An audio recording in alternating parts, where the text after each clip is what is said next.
have the Transformers song in my head. I'm not sure if any of you are old enough. Some of you might be. Transformers, robots in disguise. No? Okay, fine. Alright, it's stuck in my head and I'm struggling to get it out. Good morning, everyone. We all know who I am. I'm going to be inspirational, apparently, so let's hope. So let's start with Kindness Day. Like, what is kindness? What's kindness? It's a word, right? Like, what does that mean? Being nice to other people? Yeah? What else? Don't hurt others. What else? Being generous. I love it. It's not really a word that you associate with corporations, right? Like, oh, IBM, they're so kind. That's not really a thing that you do. And yet, a company, a corporation, is really just made up of a whole bunch of people, right? Like, that's all a company is. It's the company that you keep. That's what a company is. It's a bunch of people that you hope, you strive to ensure that those people are connected around some sort of common purpose, common vision, common goal, so that they're all working together in pursuit of something.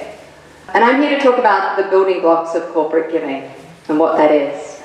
I think kindness can be many things to many different people. Right? We've just talked about, we had 3 examples of what kindness might be.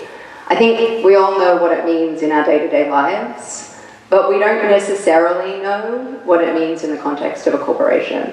I believe that kindness as a trait in a leader begets kindness in a team.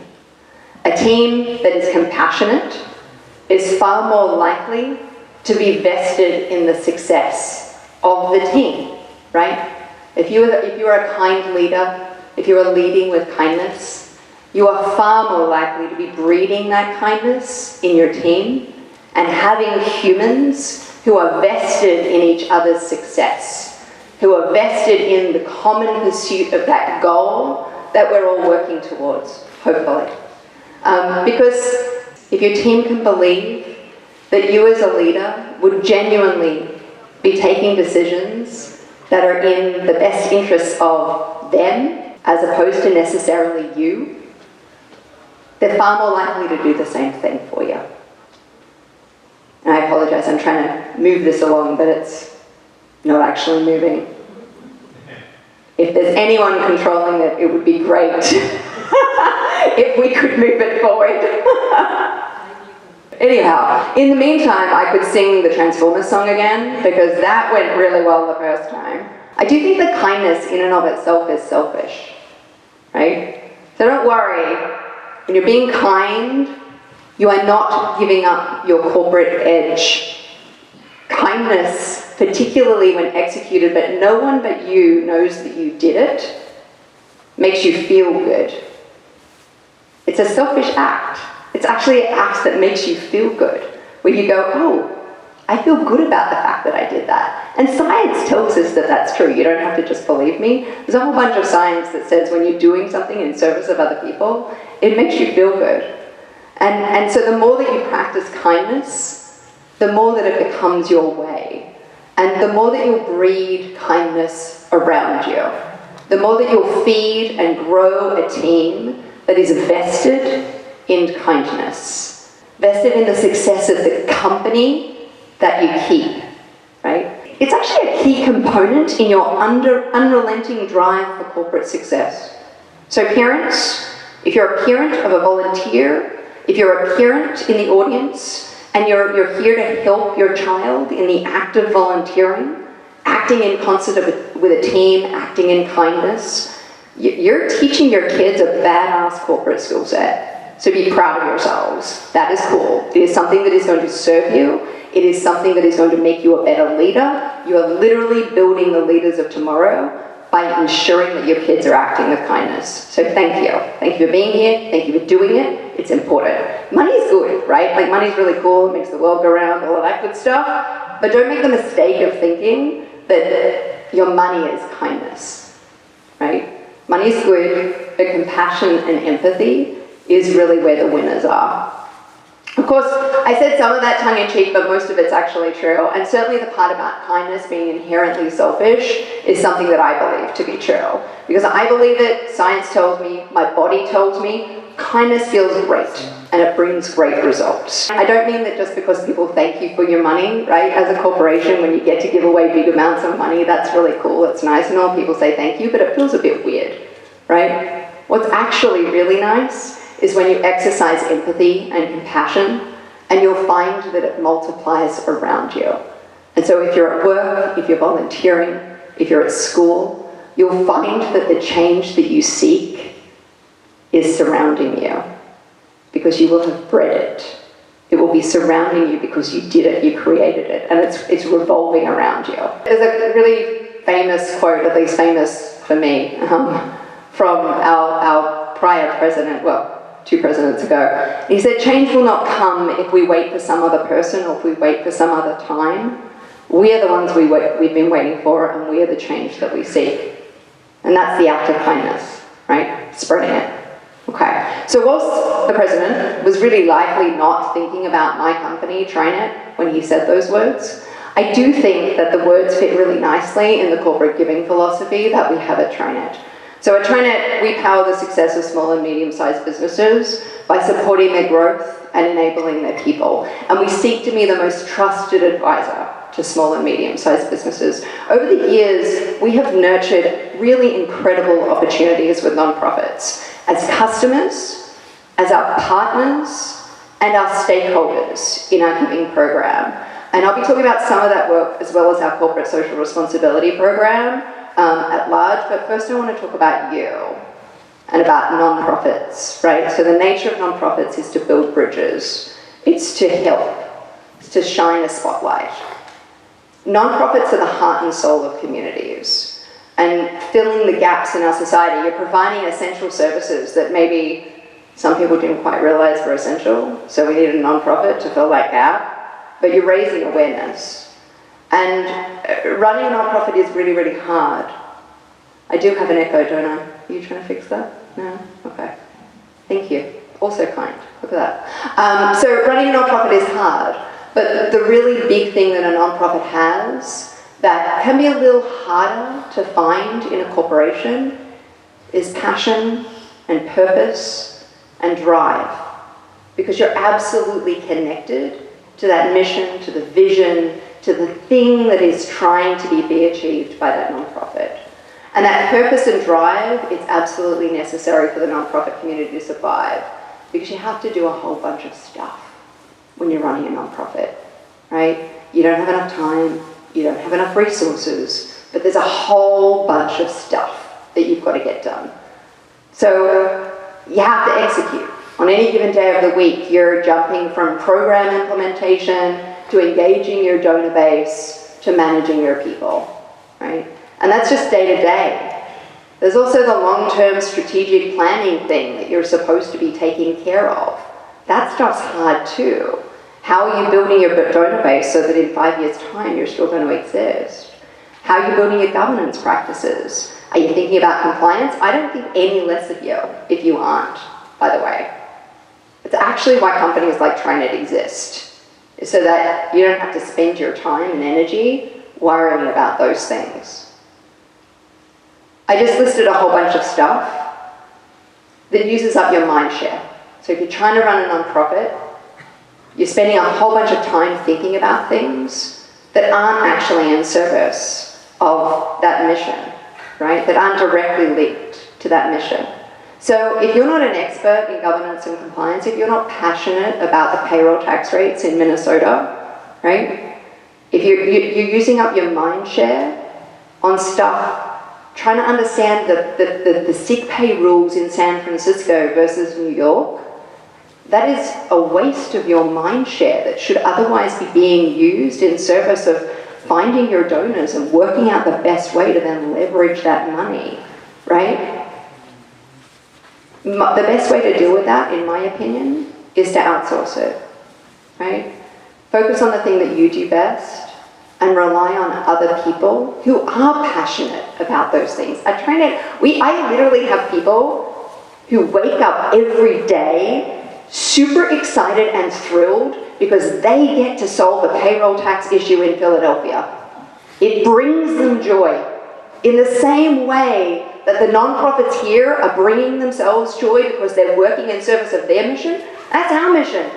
The world takes up all sorts of people. We need all sorts of people to make up this world and make it work. You need those people who are passionate about payroll tax rates in Philadelphia because they're going to do it a lot faster and better than you are, genuinely.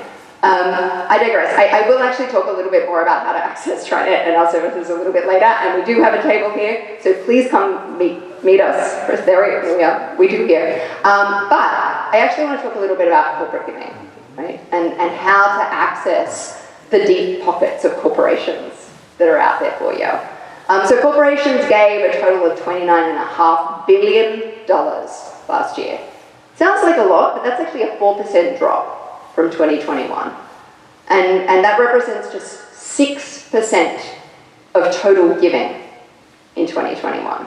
Now, even though the denominator shifted a fair bit because Mackenzie Scott has been out there being super busy, I still think that represents a pretty significant opportunity. It's a fairly small piece of the pie right now, and it could be bigger, right? So as we gear up for the year-end season of giving, and the hope that the new year brings us, whether it's hope of new donors or hope of a new use case for the donor money that you've already got, here are just some reminders. As you're thinking about structuring your program, as you're thinking about finding those donors, know your audience. So when you're fundraising and engaging with individual donors, I'm sure you craft a plan, you work out who they are, you do your research, you know who their kids are, you work out what army regiment their grandpa served in, you know everything about them, right? Because that's how you connect to an individual donor. The same is true on the corporate side, right? Except it's a little bit easier because working out what a corporation's mission, vision, and values are these days, it's not that hard. It's on their website. You can probably find it. And they're probably pretty proud of the work that they do, so there's probably a lot of information on their website, right? As you do that, and as you're targeting, you're making it easier to engage with them, right? So make it easy to engage. Use a platform like TAL. Right? Use a platform and make it easy for people to engage with you. Also understand how they give their money. It's probably on their website as well. Understand if they're using a donor-advised fund, and if they are, which one, and make sure that you're in the list for that donor-advised fund so that it's easy. If they use a foundation, understand that. If they use scholarships, understand that. Understand what their practice is in terms of giving money. Understand that the corporate philanthropic frontier is vast. Don't forget that corporate giving isn't just about money. We all like money, it makes the world go round, it's super fun and all that good stuff. But corporate giving is a great way for businesses to support nonprofits, and a good business that understands that engaged employees are going to do far more for their company than non-engaged employees is going to be focused on methods to use their giving program to ensure that they're connecting to their employee base, right? And so that support can manifest itself through donations of money, but also resources and time. In fact, it's more likely than not that a corporate giving program that is structured is going to prefer that donation dollars can be linked to volunteerism time and volunteerism opportunities for their people.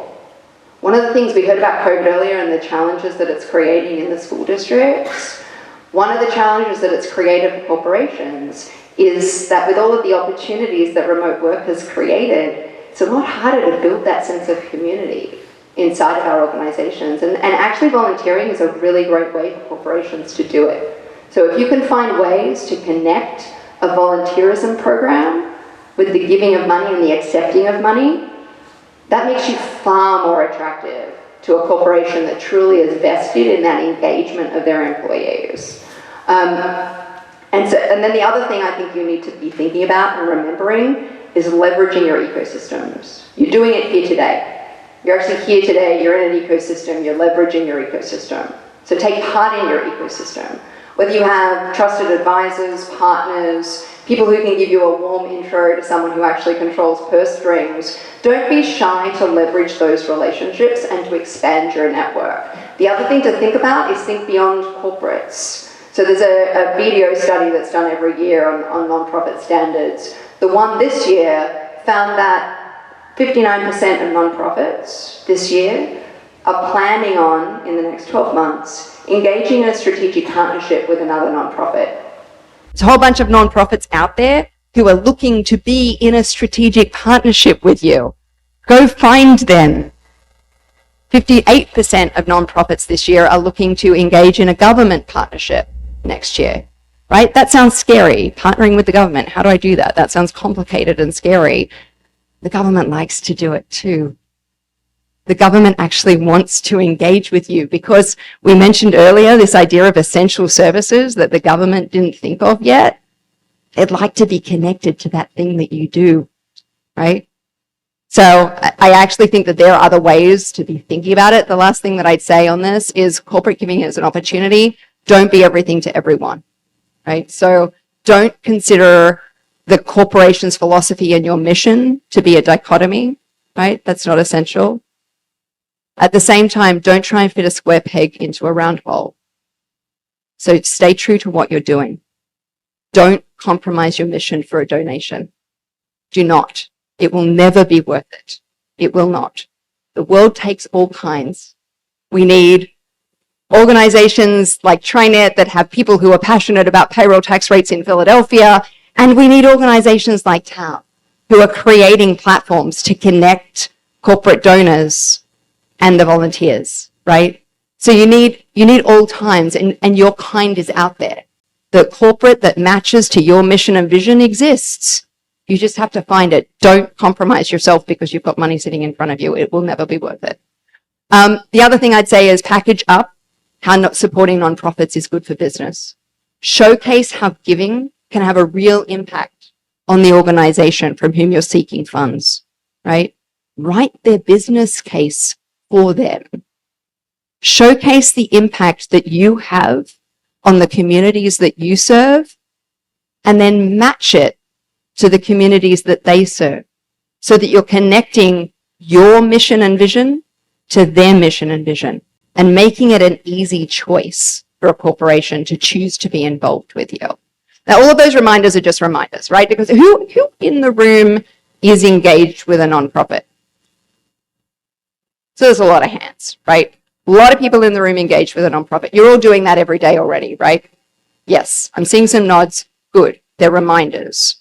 But I gave all of those ideas about corporate giving goals at the beginning by design. And the reason why I did that is because all of those goals most likely sit inside of a corporation's corporate social responsibility program, right? TriNet CSR program is, in my view, a great example of a corporation that's early in its corporate philanthropic journey, and yet due to the good people who are really vested, because we paid a lot of attention and spent a lot of time ensuring that the goals of our program were mapped to the goals of the company. We're a mission-driven company, mapped to the goals of the company, and ensuring that the whole thing connects so that it makes sense for our people and it makes sense to the organizations that we work with, right? So that they don't feel like they're compromising their mission and their vision by being involved with us. That's incredibly important. All right. So at the end of the day, a corporation is still required to give value to its shareholders. It's what we have to do. It's the law. I'm the lawyer. It's required. I'm also incredibly passionate about ESG. I believe in stakeholder capitalism. That's my personal view. The law hasn't shifted there yet. We still have to pay most attention to our stockholders. Now, there are different ways that you can do that, and TriNet is no different to other organizations. One of the most important ways that we can give value to our shareholders is by ensuring that our employees are engaged. And the reason why we do that is because engaged employees give more to the corporation. We talked about at the very beginning, this idea of people who are vested in the mission, who are vested in the team, who will put the interests of the team before the interests of themselves, right? So engaged employees are in service of my shareholders. It's an incredibly important thing. It gives my shareholders more. So our corporate social responsibility program plays a large part in how we achieve that. we have to ensure that our actions match our words. Because if all I'm doing is saying nice words, my employees are going to recognize that. They're going to understand that it's not real. They're going to feel like we're trying to trick them. So it's incredibly important that the actions match the words, that we actually walk the talk, and that they feel as though, because it's true, they're engaged in service of the mission and the vision and the values that they signed up for when they became an employee of TriNet. So our CSR program actually was formed just a few years ago. It has two components, okay? A donor-advised fund, which is called the TriNet Foundation, and TriNet Volunteers. Both of those things have oversight from a committee that we have, which is called the TriNet Philanthropic Committee. So the TriNet Foundation, it strives to improve humanity through creating, expanding, and amplifying volunteerism and giving. And since our inception, each year, we've given to one or more organizations that map to our values support through a donation, in addition to linking that support through a donation with work from volunteers. You can go to trinet.com/foundation if you want to learn more about it. We talk a fair bit about the structure of our organization on the website. It's not magic, but by the same token, it's fairly instructive of any corporate social responsibility program if you're wanting to learn more about how those things work and how you can access them. Our CSR program has a targeted focus towards veterans, historically underrepresented communities, and trade school entrepreneurial education programs. And the reason why we do that, we support nonprofits who foster and serve the communities who we as a TriNet business support. And we talked earlier about kindness. I talked about it a lot. I talk about it with my team a lot. We talked about compassion and how that breeds kindness.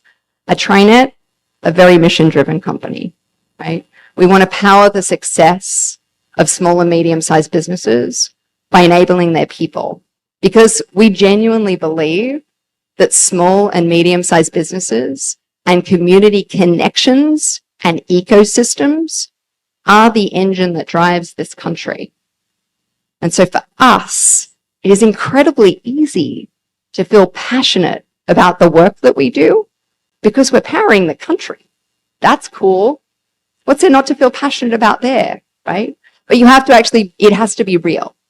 So we engage with our nonprofits, the nonprofits that we work with, after extensive review, right? We do a lot of review. We have internal debate. There's going to be a vote at the Philanthropic Committee as to where we're going to put our money and which volunteerism opportunities represent the best opportunity for our people. And as we do that, we're then working with the particular nonprofit to develop the volunteerism opportunity in a way that really works for our company and works for our people. So we do that through, we're a HR company, we have particular skill sets. So we'll offer our people the opportunity to be pitch competition judges, right? We'll offer our people the opportunity to mentor people through writing resumes and ensuring that they're ready for the next job interview that they might need to go to, because that's where our core skill set is, right? So it makes more sense for our people to be donating their time in those sorts of spaces. And by doing that, we ensure that our colleagues have a vested interest in the program. It's not just the company giving away money and making it feel like maybe what we're doing is seeking a tax deduction.